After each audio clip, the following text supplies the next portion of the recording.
It is Leading with the Helmet. I'm Danny. He is Goods. You can follow me on Twitter at Danny Mata Jr. You can follow him at Fire and Mist. Thank you so much for making us part of your day. At the time we are recording this, Goods and I have tried to make do with a rough time slot for this to accommodate his going to Game 4 of the World Series. The Dodgers are down 2-1 right now.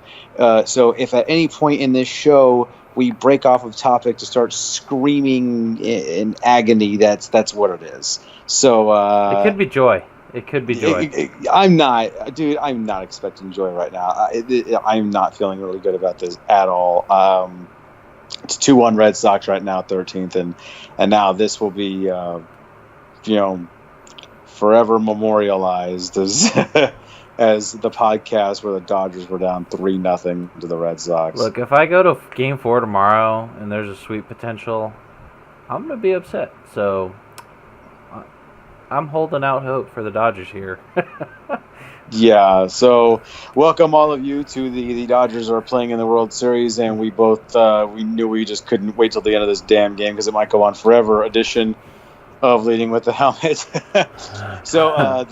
The biggest story of the week is the Dallas Cowboys acquiring Amari Cooper. And it's one of the biggest moves of the year for the Raiders in order to get rid of Amari Cooper and get a first-round pick, which I have so many thoughts about that we're going to get into. The Raiders are in absolute full tank mode. Reports are they have no intention of trading Derek Carr, which means he's definitely gone. Because anyone they say they don't have any interest in trading, is gone. So, they had no interest in trading Amari Cooper. He's supposed to be a focal point of the offense, and now he's gone.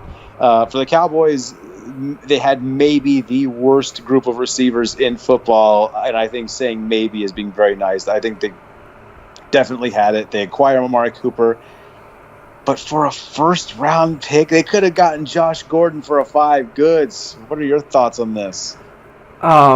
My biggest thought is Al Davis has become a ghost and possessed Jerry Jones. Yeah, it seems pretty good. That's what my forefront in my brain. That's what it's telling me. I'm surprised it wasn't 2 first rounds, to be honest. If Al Davis truly is in Jerry Jones. Well, Jerry Jones once gave away 2 first rounders for Joey Galloway. He once gave away, that didn't work out very well. No. He once gave up a first and a third for Roy Williams. That didn't work out. And by the way, he could have had Anquan Bolden that year for I think a 3rd or a 4th rounder. So this year he gives up a first to get Amari Cooper when he could have had Josh Gordon for a 5th rounder. And I know a lot of people have said, and someone actually challenged me the other day and said, well, Josh Gordon is 1 failed drug test from being out of the NFL. I'm like, yeah, that's why he only cost a 5th rounder. Right. So that argument goes to hell. And Adrian Peterson was an injury away from never being in the NFL. Randy Moss was off-field away from never being in the... I mean, there's always these kinds of cases, but that's why these guys cost way less than they should have, and then they end up working out. You just need good structure. Well, Randy Moss was a unique case study because he quit on the Raiders, and he was just wasting away, and they didn't have any leverage, so they traded him for what they could get, which was a 4th-round pick. That trade worked out great for the Patriots. 24 touchdowns that Got year? 23 touchdowns 23? That year. Jesus Christ, man, that's stupid. But I don't think anyone is expecting Amari Cooper to have that kind of a season. So here's the breakdown. Okay, so and I really wanted to make I really wanted to take a look at this and try to be as objective as possible in regards to what exactly the Cowboys got and who they got. So we all know that Amari Cooper has 2 Pro Bowl appearances. That's long term. Short term, he has had some serious issues, with producing on the field. So last year was kind of a nightmare for him. And he had his totals where are we at right now? He had only 680 yards last year, and he had 7 touchdowns. 7 touchdowns, oddly enough, were career high. This year... It's like tight end numbers. Right, yeah, okay, yeah. This year, 22 catches, 280 yards, and a touchdown. Now, he's missed some time because of concussion. So when you break down the games by the numbers, he has 2 games of over 100 yards. He had one huge game against Cleveland just because everyone had a huge game against Cleveland that day. and he had another big game against Denver. Other than that, he has been less than remarkable. He in the other 3 games where he didn't go over 100 yards, he had he had 1 catch, 2 catches, and 1 catch. How many opportunities? Let's see. So on those targets, I was about to make a point, and here we go. So he also had 3 targets, 5 targets, and 1 target in those games. So not a whole lot of opportunities. Exactly. That sounds like a Raiders issue, not so much. I mean, I think the Cowboys are going to get more out of him than the Raiders did, but a first round, that's kind of steep. All right. Well, Max Muncy just walked on a 3-2 pitch. The Dodgers had a tying run at first, which actually makes me want to gag a little bit, just because this game is already 13 innings in. Amari Cooper is only 24 years old. He's shown flashes, but consistency has been a problem. And here's the thing. I don't know that anyone would have given the Raiders a first-round pick. I feel like if the Cowboys... If the Cowboys would have waited a week, they could have gotten him sooner. There are reports out there that the Eagles were willing to give up a number 2. Now, to get this full story, Jason Witten retired from the Cowboys in April. He retired during the NFL draft. The Cowboys, knowing they needed a tight end, were picking ahead of the Eagles in the second round. The Eagles traded up, jumped the Cowboys, and drafted the tight end that the Cowboys needed.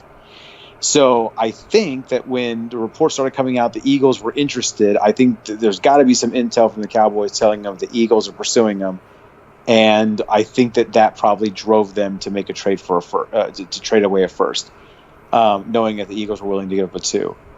That said, is competitive. Right. That said,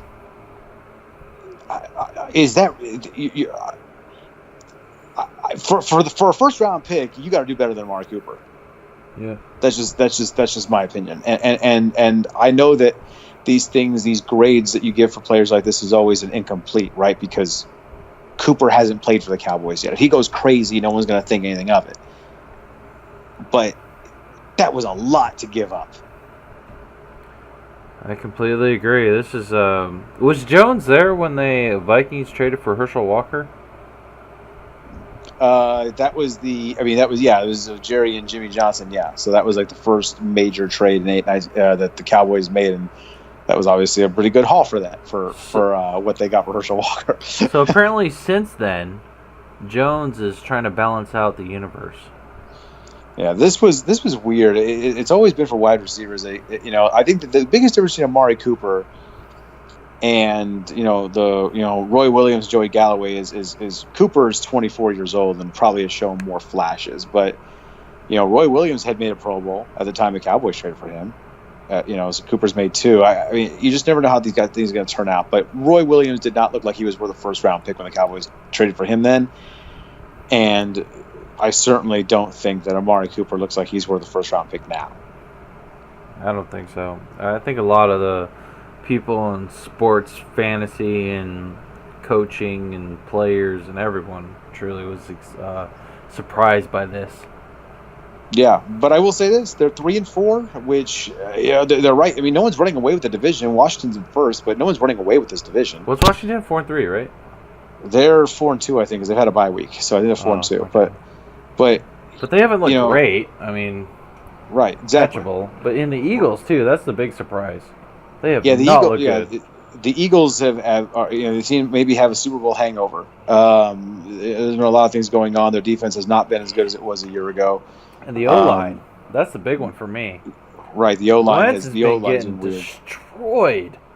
Like, Jesus, like 7 hits a game. It's crazy. Yeah, it is. It's crazy to me. Okay, Machado just flew out deep, and that camera angle was definitely a little leading. He hits one deep to left, and I'm like, oh, the camera angle, they're zoomed out. Oh, you teased me. Whoever's the cameraman just made me have hope. Oh, here's Cody Bellinger, who royally screwed up in the 9th, royally redeemed himself an inning later, and now has to find a way to win this game or whatever. I'm not feeling good about this. This show's going to be dominated by a lot of Dodgers and Red Sox, and probably Dodgers anguish, folks. Just letting you know. Point is, I'm going to the game tomorrow, and I'm ordering every fucking piece of food and souvenir cup and Dodger jacket, pens. I don't care. I'm ordering And everything. they will be wonderful pieces of memorabilia. You can say you were there when the Red Sox swept the Dodgers to win the World Series. Look, it's about how you phrase it. That's what matters. Yeah. No one will remember the outcome. I'll be like, yeah, I was there in 2018. I got this pen. It was amazing. And then that's it. That's where I leave it. And if they ask what happened, I'll be like, oh, how's your drink? You need a refill? That's what I'll say. All I'm going to say is this. The Dodgers are not the team that's coming back from 3-0 in a series. I mean, I know it's been done before. The Red Sox did it. I'm not expecting them to be that team. That's why Billy's going to drop a bomb right here. Yeah, well, I hope you're right. You know, we're both watching this while we're doing the show. All right, so okay, so what they paid aside, you know, you talked about the Eagles and that offensive line, and he's getting hit a lot, and Carson Wentz is, and you know, but you know, price tag aside, what does this trade do for the Cowboys in your estimation? Because you know, and again, in the spirit of fairness, Amari Cooper has had 2 games where he's been very, very good. So, in your estimation, I mean, what does this do for the Cowboys? This season, yeah, they're better, of course. You're going to basically improve a practice squad receiver for Amari Cooper. I mean, so this year they'll be better. I mean, they got something to stretch out the defense for Elliott. In the future, it always sucks losing a first rounder. That's brutal. And especially for the Raiders. Raiders got like 17 first-rounders next year. It's stupid. They're going to pick half the players. Right. But, I mean, with Cooper, if he understands the offense and he kind of adjusts to it and Garrett doesn't screw things up, yeah, I mean, they got a shot at that division. It's going to be interesting. I think that, you know, one thing about draft picks I always tell people is that, you know, you don't know what you're going to draft. You could draft first-round bust. I mean, you know, DJ Moore was supposed to be the best receiver in the draft this year, and maybe he is. What do you know about DJ Moore? Do you even know who he's playing for? That's kind of my point. Right? Like I know he plays in the NFL. Yeah, there you go. He plays for Carolina. He hasn't done anything this year. I think he's got 1 touchdown. But that's my point, is that like you don't know who you're going to get. So Amari Cooper's had more success in the NFL than any guy they're going to draft. You just don't know, right? But for what you've seen out of this guy, 4 years in the league, and he's trending in the wrong direction the last 2 years, to give him a first-round pick for that is crazy to me. So the Raiders are in full blow-up mode. So here's a question I have. Should they trade Derek Carr? Quarterbacks are hard to trade in this league. And Carr has been proven. I think with 3 first-round picks next year, you can quickly and very quickly build a team around Carr, just like the Browns did this year. See, I wonder about that, though, because, you know, Derek Carr, that one really good year a couple years ago where he was an MVP candidate and then he broke his leg late in the year, and he kind of hasn't really been the same guy since. And, I mean, his team's really struggled around him since. Okay, so we just had a catch by Nunez, who's getting his ass kicked in this game. He was down on the first base line, on top of the 13th. He falls into the stands, making the catch here. And Max Muncy, with a good piece of base running, decides to advance to second. So there's 2 outs, but yeah, there you go. Dodgers are down to the final out. So there you go. I swear, if they're going to lose this game, they better just lose it, though. Like, if they tie this game and go to extra innings, do even more innings, and then they turn around and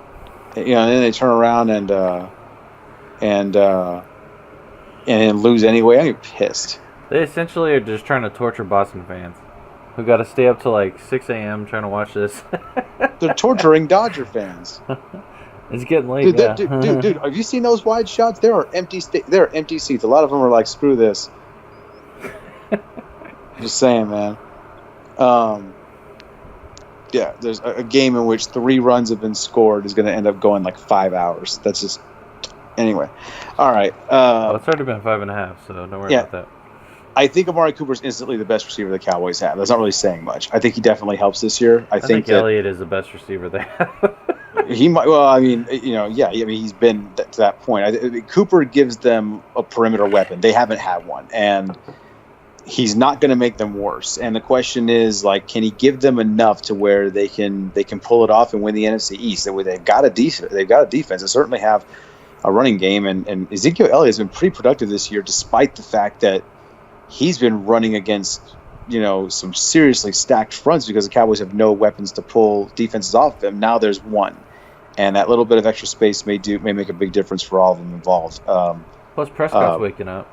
Yeah, Prescott's playing better. I mean, it's interesting here. But the Cowboys they're not out of it. But at 3-4, because no one's running in this division, they're not out of it. But Amari Cooper was on a bye week, and he got traded to the Cowboys, who are also on a bye week, and he's dealing with concussions. So this worked out pretty well. From that standpoint, that he's going to get a couple weeks off, completely off, to get right, and we'll see what happens. But like, to me, I think maybe you trade Derek Carr. I mean, the Raiders think they can get 2 first-round picks for him. When I would call that crazy, but I thought that them thinking they can get a first for Cooper was crazy. They did it, so maybe they can find another idiot team willing to pull the trigger. I don't know. If they can get 2 first rounds and have 4 next year and then 1 or 2 the year after that, that team would go from suck to amazing real fast. Maybe. Yeah, maybe. Obviously, it just kind of depends on how they draft. But my whole thing about Derek Carr is I just haven't seen anything out of him, since that injury that makes me think that he's the answer. I mean, I if you're going to start over, I'm down. And Puig, an error by the Red Sox, and the Dodgers have tied the game. And I don't know if I'm annoyed or not. So yeah, Puig just... It's hard to be annoyed when your team's tied all of a sudden. You're like, I'm listening. Puig just grounded into a fielder's choice to end the game. And then the Red Sox, and it was Xander Bogaerts commits a throwing error. Who was that? Shortstop is Bogaerts. Okay, this wasn't Bogaerts. This is Kinsler, the second baseman. Yeah, so he makes a bad throw to first, and Puig is... So this was actually... It wasn't anything that Puig really did except put the ball in play. Better than a strikeout. Hey, it's effective, whatever. So an RBI ground... Or that's not even an RBI, that's definite error. Yeah, so we have a lucky ground out. And now the 9-hitter. Thanks, Puig. So now the game is tied. I'll tell you one thing. The guy that earned it, Max Muncy, with the presence of mind to tag up when he saw, when he saw Nunez. Yeah, when he saw Nunez go over the wall, after making the catch, the presence of mind to tag up and get to second is probably the thing that is the biggest part of what happened here. Yeah, much better base running than Bellinger. Yeah, although Bellinger, to his credit, redeemed himself an inning later with one of the best throws I've seen an outfielder make. That was like 10 feet up the line. I don't know what you're talking about. What are you talking? Oh, yeah, but that's what he's trying. You're just trying to get him on the run. We're trying to take anything away from Bellinger. It was a great throw. We're talking about baseball too much. All right, let's go back to football. No, fuck that. Bellinger threw that shit 10 feet up the line. The only thing he did right was make his momentum go forward towards home. Out. It was a terrific throw. You're like the only one that doesn't think that. You're wrong. So let's just move on. Puig would have thrown him out with his nutsack. Yeah, okay, whatever. Okay, so another interesting thing going on is we're starting to see reports that the Broncos may ship Demaryius Thomas, which would be a wise decision, of course, and he might go for a 4th-round pick, which, again, I wonder if that's the case. Why? Well, first of all, here's my first thought on that. If you're the Cowboys, just go trade the 4th and get Demaryius Thomas. Just go get Amari Cooper and Demaryius Thomas. Like, why not? Like, at this point, why not? Yeah, you got all the other pieces. No, well, seriously, like, think about it. There's very little downside to doing that if you're the Cowboys. No, they can win the division. Right. If you can get Demaryius Thomas for a 4th-round pick, you do that trade. You don't look once you start getting into the 4th, 5th round. They really can say this about any draft pick. Probably not 1st or 2nd because they're so highly protected financially. But like you start getting into 4th, 5th rounders, you don't even know if those guys are going to make the team. Yeah. Like go get Demaryius Thomas. Oh, he's past his prime. He's a 4th-round pick. He's good for at least 2-3 more years. I just think, again, I see someone like Demaryius Thomas could go for a fourth, and I wonder why the Cowboys gave him a first for Cooper. It's just amazing to me. If the Eagles want to give a second for him, go get Demaryius Thomas for a fourth. I don't get it. I really don't get it. It's going to be interesting. Other news, so the Texans last night beat the all-living hell out of the Dolphins. Deshaun Watson had more touchdown passes than he had incompletions. The Texans have won 5 in a row. And last night was the first time they've really played legitimately well all season. So they're on an upward trend and on a 5-game winning streak. That's a good position to be in. And I'm playing you in fantasy football, and I'm the one that had Deshaun Watson. Which league? In the 14-team league, the one where your team is good. And I Deshaun Watson put 41 on you last night. Well, it's glorious. I just need Gurley to do the same. Yeah. Well, good luck with that. Wait, no, bad luck. But actually, shut up. Bad luck. He's playing Packers. I said that with way too much arrogance in my voice. Yeah, that was stupid. It was a stupid amount of arrogance relative to the player I'm talking about. That dude's averaging like 29 a week. I know. No. I have him in our other league, so I'm just gonna. Yeah, I didn't say that. And Breeze, you never know when Breeze is gonna go bananas. Although he's playing the Vikings, that doesn't help potentially. But whoa, hold on, wait. What's going on with Puig right now? 17-run homer.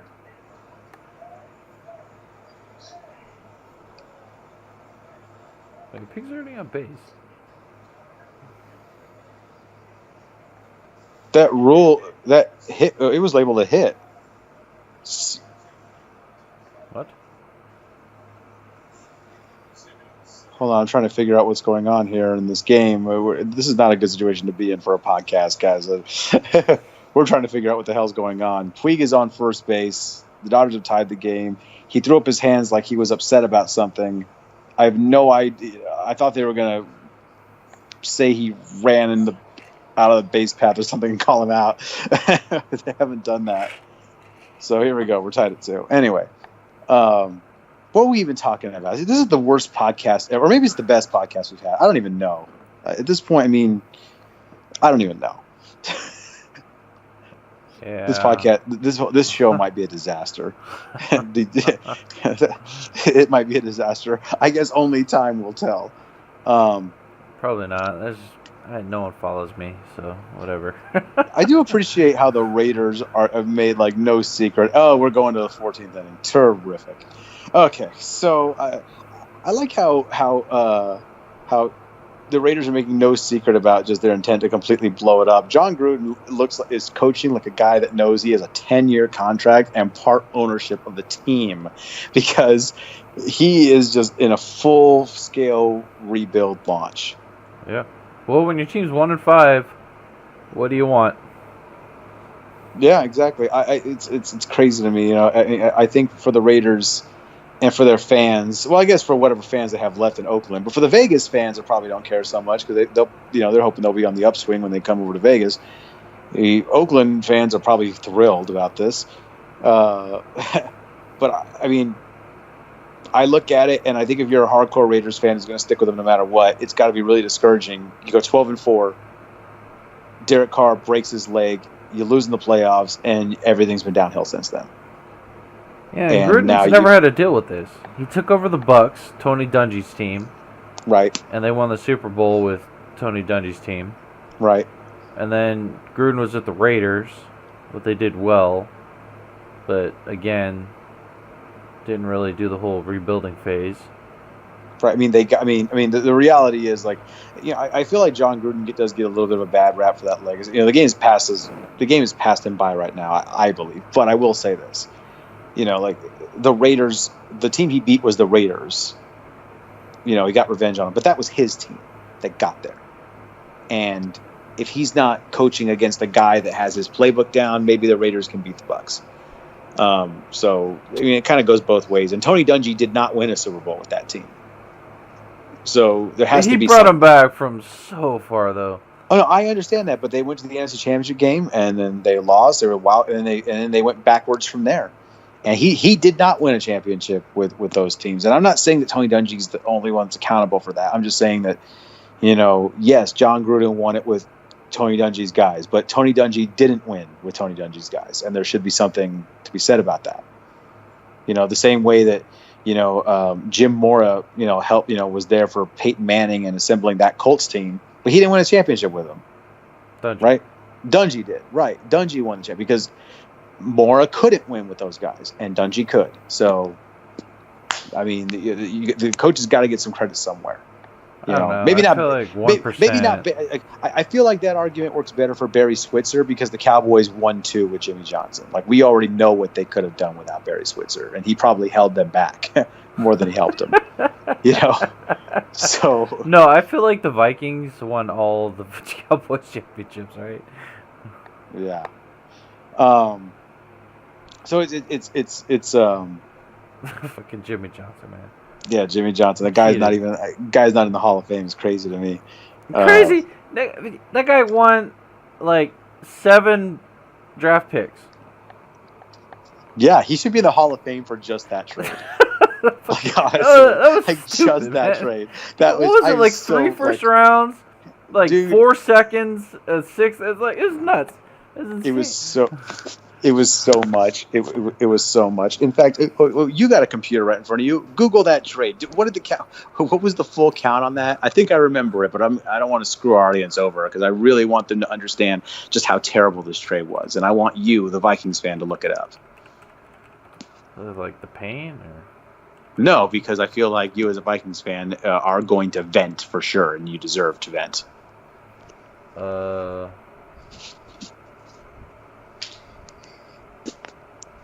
Okay, the Vikings got Herschel Walker, Dallas 3rd rounder, a Dallas 10th rounder. I don't even know what that means. I didn't know that. Well, that was the thing back then. There were more than 7 rounds.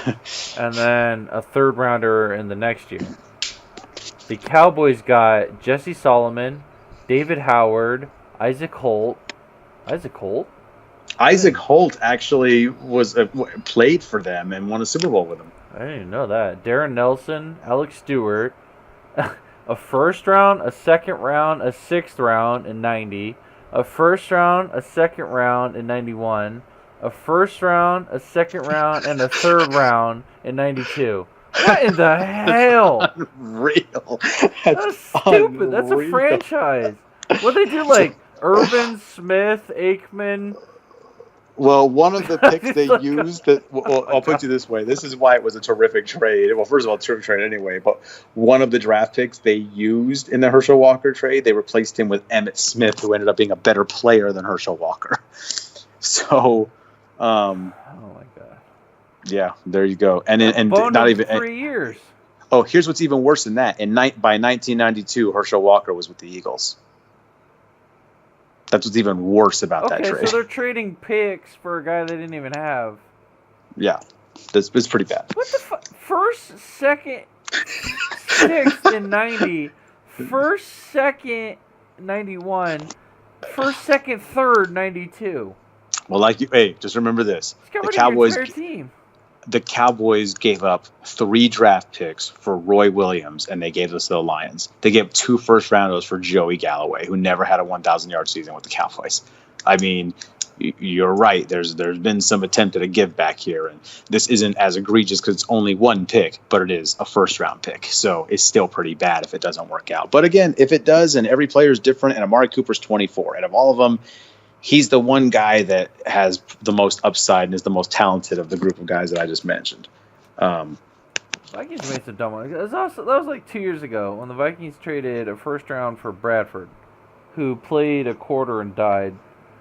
I think that was more of a matter of desperation. Yeah, it was at the time because Teddy Bridgewater's knee almost fell off, but it worked out for him because a year later they just signed Case Keenum outright and got to the NFC Championship game. So that particular pick didn't screw them royally, at least not immediately. Nothing to do with Bradford. Yeah, well, exactly. I'm just saying it wasn't a mistake that immediately cost them. So. I don't know. We'll see.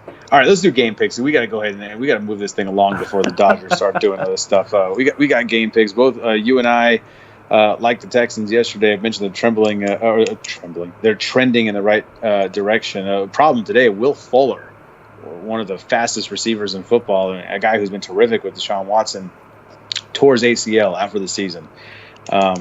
That is a rough go of things for Will Fuller and the Texans, so they'll be relying on DeAndre Hopkins and Kiki QT and whoever they can put in at tight end that can help him out.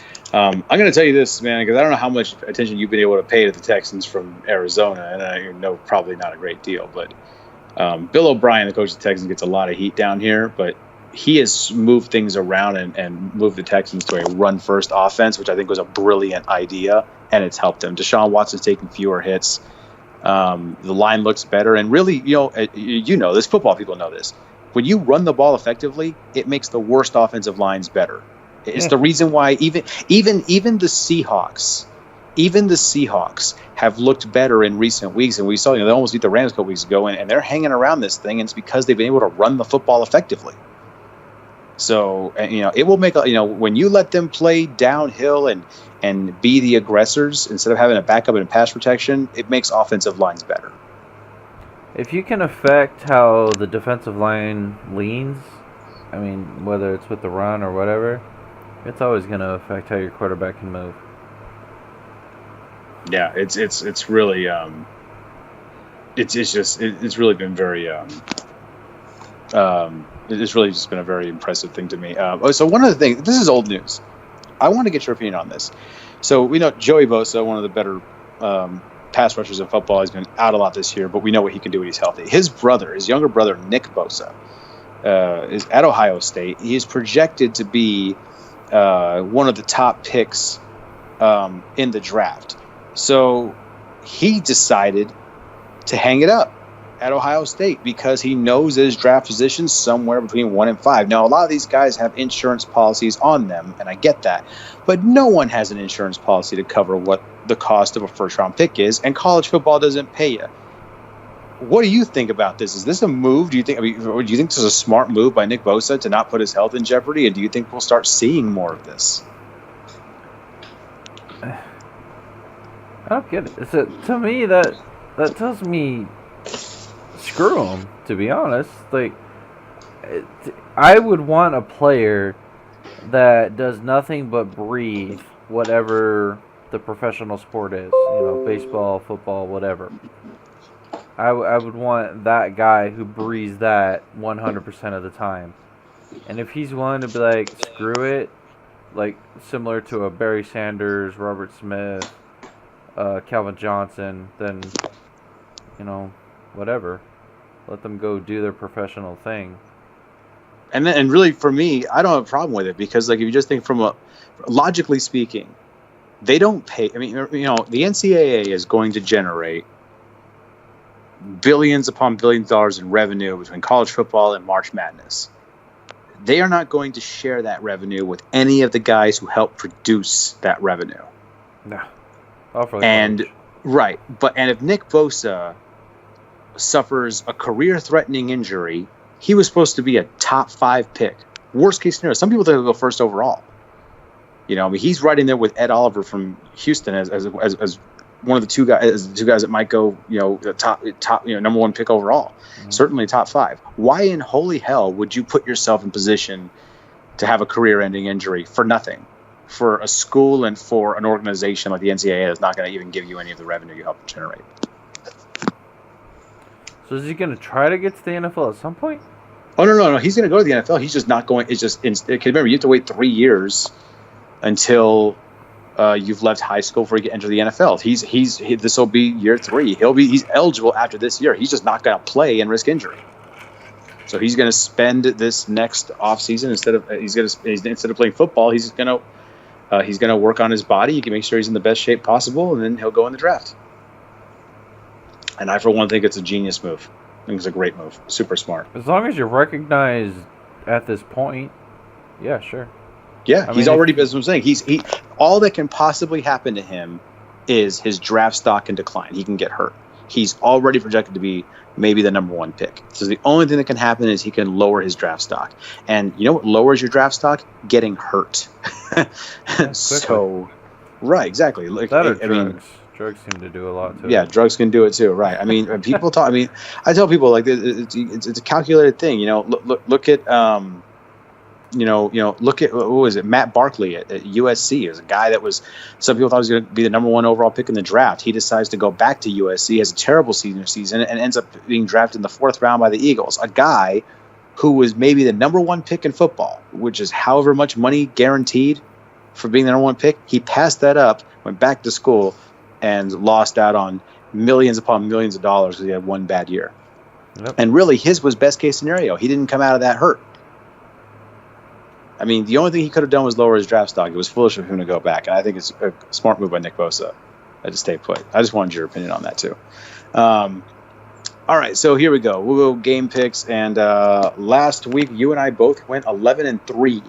That's a good week. Yeah, it was a good week. Yeah, we had a strong one. So we'll see how we can do. Was last week the week we had 4 separate games or 4 different picks? I think that we picked against each other 4 different times, and we split, and then we both missed another game somewhere else in there that we both missed. So both went 11-3, strong week for us. We'll see if we can replicate it. Well, hopefully you won't. I will. 64, 41-2 for both of us. Yeah, I think that's about right. Yeah. All right, so here we go. So we both picked the Texans, so we both are 1-0 after that game. London game. Eagles at Jaguars. Oh, I picked this wrong. Hold on. I think the Eagles will beat the Jags. You screwed up game picks? You screwed up game picks. I did not. Eagles will beat the Jags. Okay. I agree with that. The Eagles. I think the Jags are a train wreck right now. Yeah. I'm picking whoever plays the Jags until they prove otherwise. Yeah, right now they're just not good. I have no idea what's going on, but, Blake Bortles is part of it. But and Fournette. Yeah, Leonard Fournette being out is definitely. I drafted Fournette with Kareem Hunt, and then I've never had that tandem actually work. I traded Antonio Brown to get Leonard Fournette and Phillip Lindsay, and Fournette played one game. Luckily for me, though, I picked up T.J. Yeldon and didn't hurt me too bad, and I was able to get Chris Carson too, so that helped me too. But yeah, the Dodgers, by the way, bottom of the 14th. Now we're tied at 2. Just letting everyone know. And here's Kike Hernandez, who can't hit a beach ball with a tennis racket. So there's about to be 2 outs in this game. All right, so we both picked the Eagles. All right, so moving on. Broncos at the Chiefs. Oh, yeah. Chiefs are going to do so many dirty things to the Broncos. Yeah, the Broncos played them really tough in Mile High. That is not going to replicate. In Denver, they did fine. Yeah. With Mahomes, 3rd game of the year? Right. They're not going to replicate that now. Mahomes has seen Brady, the Patriots in New England. He's going to do dirty, dirty things this year or this week. Well, speaking of dirty things, the Browns at the Steelers. Okay, moving on then. Steelers should take it, especially since Bell should be back and playing. Kike Hernandez got a hit. See? That's all right. He's not going to do anything else. The Dodgers are not going to win this game. They have a 0% chance. Okay, man, I'm working on this. I'm working on this damn jinx. Shut up. Dodgers have no chance of winning this game. All right, so here we go. The Washington racial slurs at the New York Giants. No one should ever lose to the Giants. That's not the question I asked you. Because one team has, the Texans, oddly enough, and they haven't lost since. It's like we spent the last 5 weeks trying to rectify it. Well, I understand that you think Cooper could bring the Cowboys over the division, but Redskins aren't going to lose to the Giants. Okay, well, there we go. So we both agree with Washington. All right.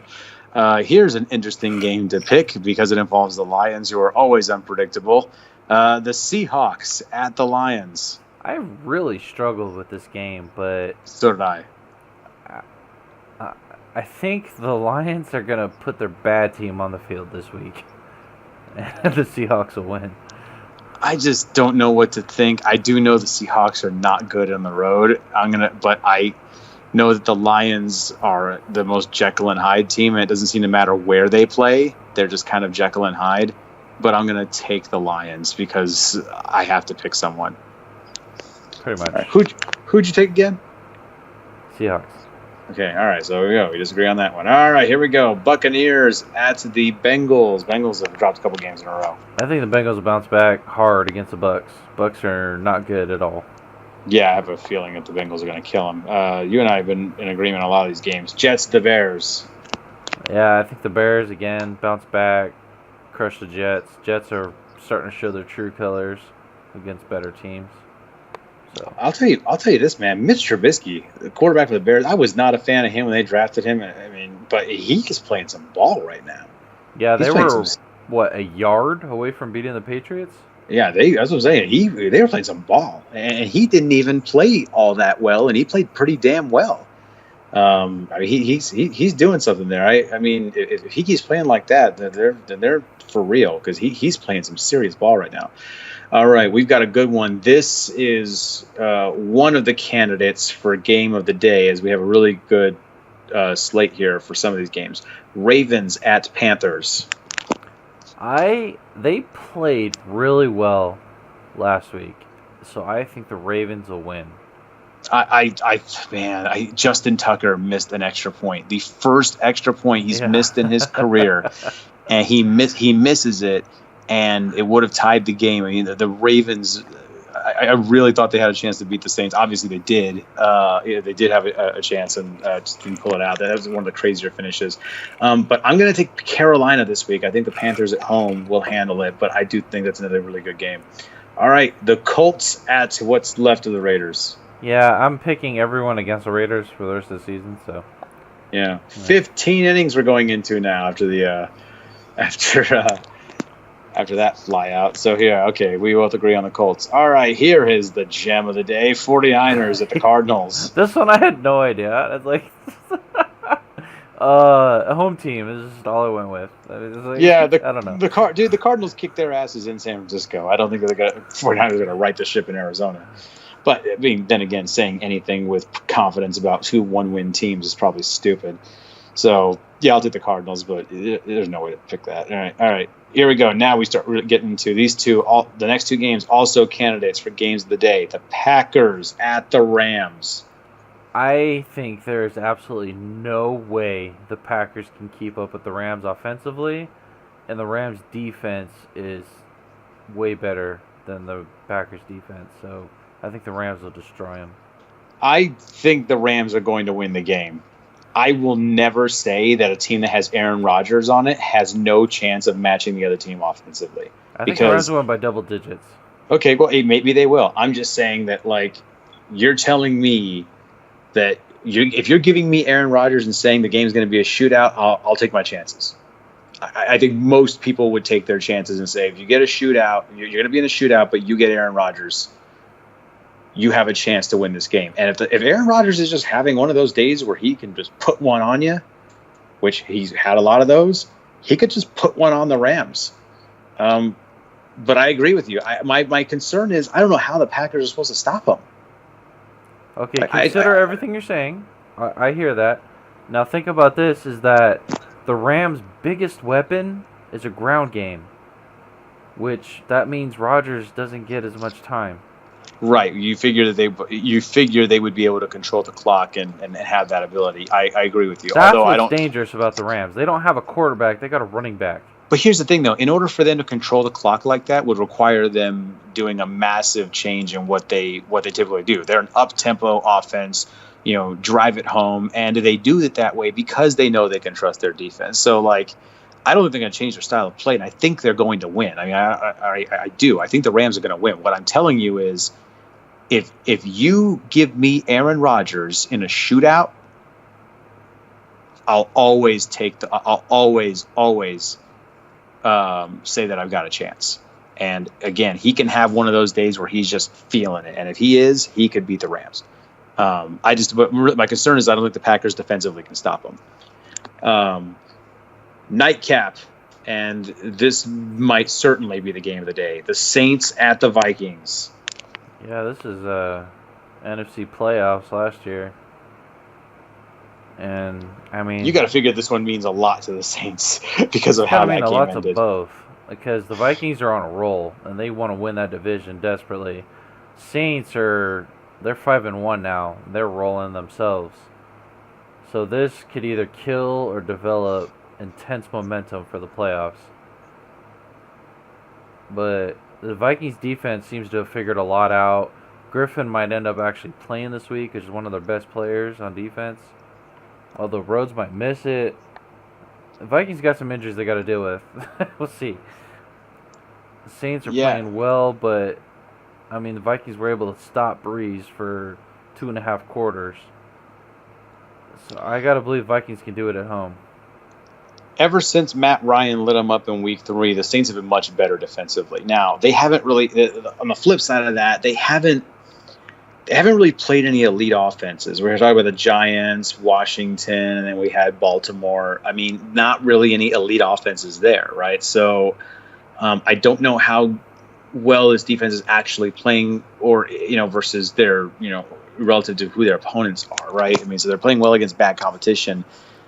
This is clearly not bad competition. The Vikings have struggled at home, and you know that. That gave me a lot of pause picking this game. But ultimately, I feel like the Vikings are playing better ultimately right now, and I think that they'll be able to beat the Saints. I got a lot of pause though, with the Vikings being at home. It's a good team. I mean, of course. Oh no! Honestly, no. Seriously, the Saints are a really good team, and and the Vikings haven't been good at home. But I feel like the Vikings are playing well enough right now, and I still, just because I don't trust the Saints defense enough yet because they haven't done it against anyone good. So I'm going to go ahead and give the Vikings the benefit of the doubt and say that they'll handle this. And again, this is one of those games we talked about earlier in the year. This is why Kirk Cousins was brought here. He's supposed to win games like this, So this was the one that he was brought here to make that separation. And the Red Sox have the leadoff runner aboard in the top of the 15th. Baseball's stupid. All right, I assume we're both picking the Patriots to beat the Bills. Yeah. Oh my god, dude! I picked up the Patriots defense. I'm starting them against you this week in fantasy. I'm gonna laugh if Peterman or whoever Derek the fuck Anderson, playing. I don't even know at this point. Yeah. Again, keep in mind Derek Anderson.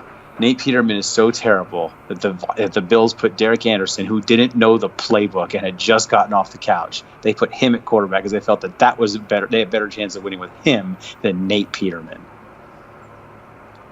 Well, whoever they start, whether it be customer row 6, section E, seat 14, he might throw 3 touchdowns. So that's what I'm hoping for. So you and I only disagreed on one game this week, right? I think it's 2. You said Lions. I said Seahawks. I think that's it. Oh, wait, no. You took Baltimore over Carolina. I'm taking Carolina over Baltimore. Yeah, see, 2. Okay, so there you go, 2. All right. Well, I'm glad you can count how many losses you're gonna have against me this week. Yeah. It's important you keep track of that stuff. That's fine. You can have one of those as long as I get fantasy, because... Well, I'm going to win all of them. I'm not going to share any of it with you. I'm going to win all of them. Really? The 2-0 in the picks and beat me in fantasy? Yeah, well, again, I got 41 out of Deshaun Watson. Yeah, well, I'm going to laugh when Gurley goes for like 64. Okay, that's fine. I've got other guys, too. I've got Odell Beckham. I've got Devontae Adams. Yeah, all right. Let's bank on Giants offense. That's stupid.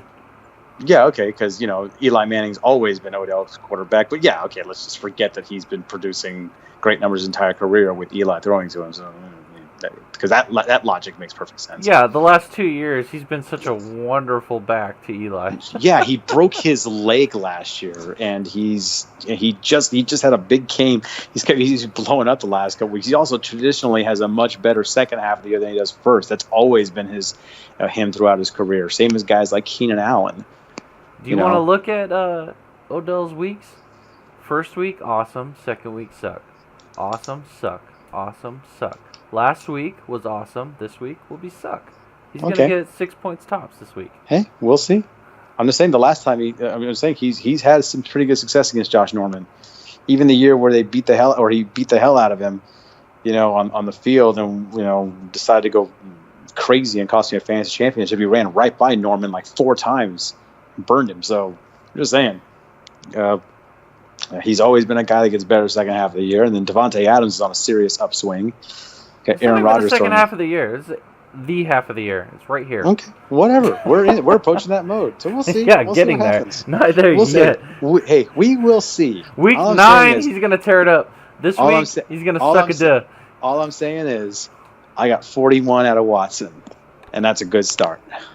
Yeah, I got him in the 10-team league, right? So I know. Yeah. So now I'm waiting for Breeze to throw 7 touchdowns, and Gurley to run for 4. Yeah, sure. I'm sure you'll be very happy with Drew Brees throwing 7 touchdowns on your Super Bowl caliber defense, because that would make them not Super Bowl caliber. So just letting you know. So you pick whichever one you want. Look, Gurley's gonna rush for 8 touchdowns. Okay. Breeze is gonna retire for a week and then come back. Boy, this is fascinating theories you have here. All right, so so pretty much right here we've got the Red Sox have 2 on, nobody out. Maeda throwing top of the 15th inning. Baseball's stupid. Why? I don't even know why I watch baseball. Like, this is ridiculous. They go tie the game just so they can lose in the 15th.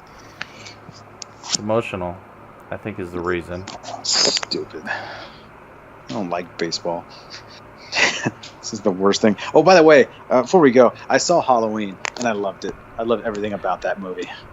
That might be the best slasher film I've ever seen, and it's one of the better horror movies I've seen in recent memory. But that was absolutely fantastic. What I liked about it was it was a thinker more than a slasher. Yeah, but he killed a lot of people, though. And ultimately, you go see a slasher movie to see dead bodies, and he killed a lot of people. Yeah, but there weren't bodies, though. Not a lot. There was plenty, dude. He killed plenty of people. He killed probably twice as many as they showed. Yeah, it wasn't like blood and guts everywhere. It was psychological more and environmental more than just slasher, which I appreciated more. I enjoyed it. And also, the way it ended is like, well, if you analyze the previous, 90 minutes or whatever of the movie, you get to where it's going before it, shows you where it's going, which I predicted, and, my wife didn't, but I was like, well, think about this and think about that. And I was like, oh, okay, well, the ending makes more sense now. Yeah. Which I enjoyed too. It was good writing.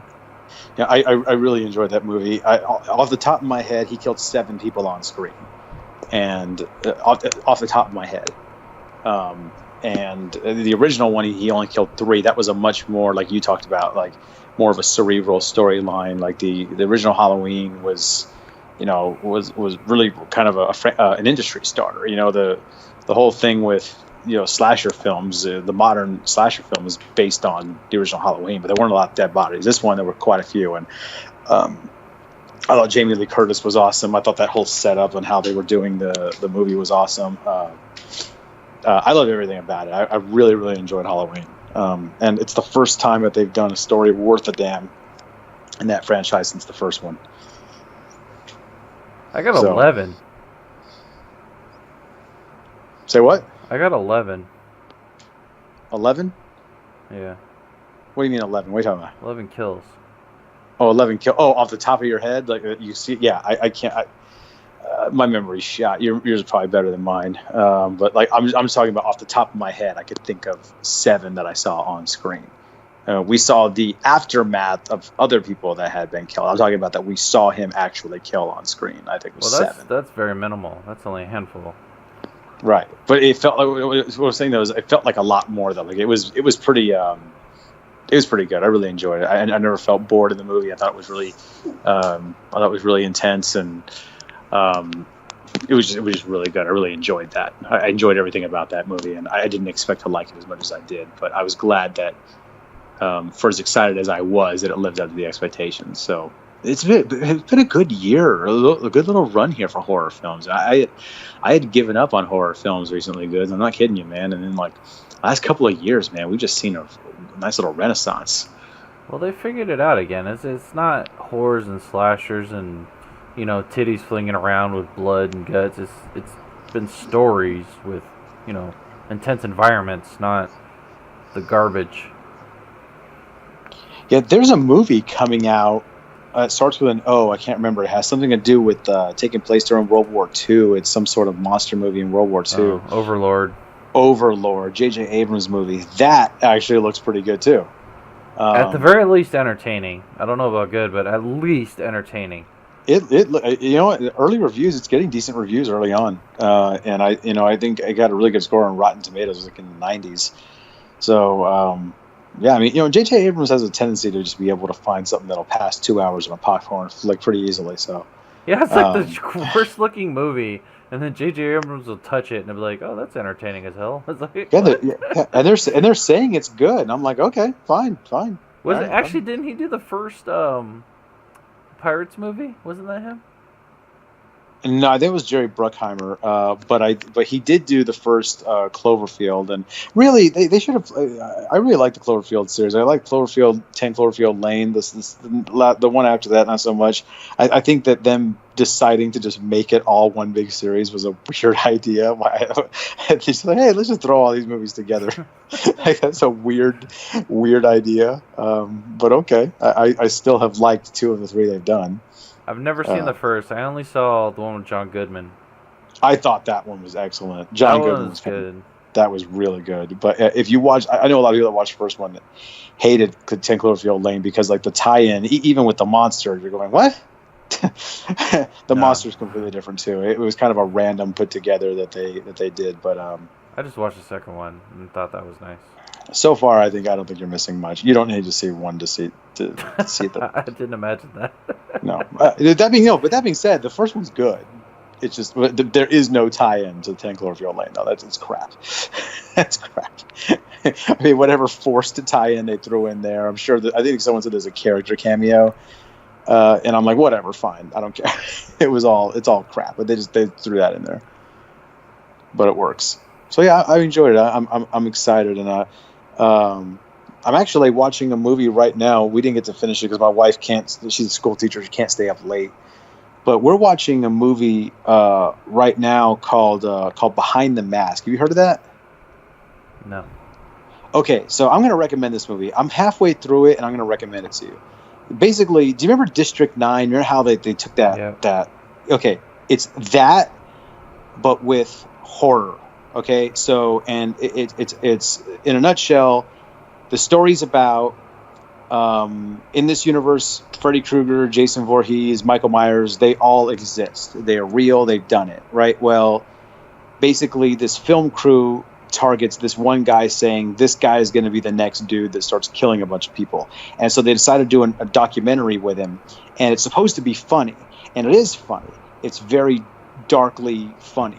But it's also really good because it's really disturbing, and you get into it. It's good, dude. Like, it's legitimately good because you expect it to be just this full-fledged comedy, and it's legitimately funny. And then you see where they go with it as a storyline, and it's really good. So it's called Behind the Mask. It's like Netflix, or you can. It's on Amazon Prime is where I found it. You can bootleg it or find. I'm sure you can find it somewhere else. But like, I found it on Amazon Prime Video. Is where we're watching it, and I'm only halfway through the film. I don't know how it ends, but it's really good, and I would highly recommend it right now. A little bit older too. I don't know how old, but it's sometime in the 2000s, but older. 2000s is covered a stretch of time there. Yeah, exactly. I couldn't tell you when it was made because I don't know, but it looks like it was made within since the turn of the century. Wow, Maeda just struck out Mookie Betts with 2 on base, and we're going to the bottom of the 15th. Oh my god, this is craziness. Baseball sucks. I can't do baseball. I might be at Game 4 before this one ends. I don't know. I was gonna say, yeah. I mean, yeah. If they cancel that, I'll be upset. Can you imagine this game goes like 30 innings and we're oh man, what would happen? I think about that today. Like, what would happen if this game went like? Because that's happened before. There's a book on it. The game's going like 30-something minutes. Can you imagine if that happened again? Like, what would they even do? Like, would they still? It's like, would anything change for Game 4? I wonder. Better not. Or at least put like a home run derby beforehand or something. I don't know. Regardless, I expect a damn game. Paid millions of dollars to go see this.